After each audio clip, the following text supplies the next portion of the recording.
ESET 2007 లో అడిగిన question. If r is equal to 8a plus xj plus 6k and x is equal to fi minus 4xj plus 4k are perpendicular vectors, then the value of x is. అంటే ఈ రెండు vectors ఎలా ఉన్నాయండి, perpendicular to each other. So ఈ రెండు perpendicular అయితే there dot product is 0 అండి. Okay, so dot product ఎలా ఫైండ్ అవుట్ చేయాలో మనం ప్రీవియస్ క్లాసెస్ లో చెప్పాం. సో డాట్ ప్రొడక్ట్ ఎలా ఫైండ్ అవుట్ చేస్తాం?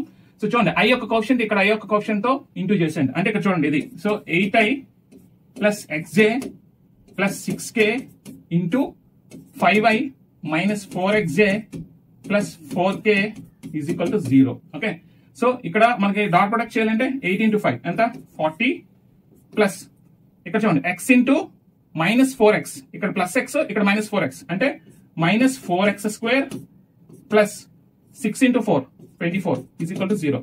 So 40 plus 24 and then 64. So minus 4x square is equal to minus 64. ఈ మైనస్ మైనస్ క్యాన్సిల్ అయిపోతే చూడండి 4 16 సార్ అంటే x square is equal to 16, x is equal to root over 16. Then you can write x is equal to plus or minus 4 కింద తీసుకోవచ్చు. This is your answer. చూడండి answer ఎక్కడ ఉంది, x value అంతా plus or minus 4. Okay, ఇంత ఈజీగా solve చేయొచ్చు. మీకు ఈ వీడియో నచ్చినట్టయితే ఒక లైక్ ఇవ్వండి, అలాగే మీ ఫ్రెండ్స్ తో షేర్ చేయండి. For more videos follow our channel.